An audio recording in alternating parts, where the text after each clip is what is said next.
Welcome to the Slop Temple. We pray this video helps. You start by verifying essentials so the fix works. Check that your iPhone 4 is running the last compatible iOS and make sure Wi-Fi or cellular data is stable. Next, sign in with your Apple ID under Settings, iTunes, and App Store. This authenticates requests.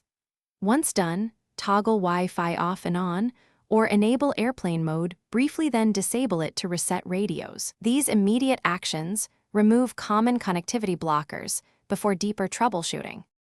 Now perform the targeted resets that resolve persistent failures.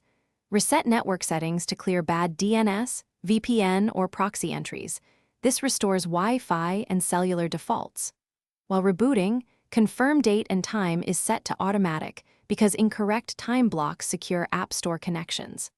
After the network reset completes, sign out of your Apple ID and sign back in to refresh authentication tokens. These steps address account and transport layers that often stop the App Store from connecting. Finish by attempting one of two final paths: update or reinstall apps using iTunes on a computer if the App Store still won't load on the phone.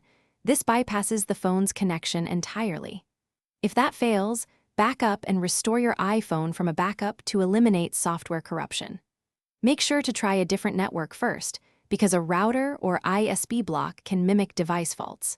If problems persist, using iTunes on a computer often succeeds and reveals whether the phone or network is at fault. Thanks for watching. Consider subscribing if we helped you.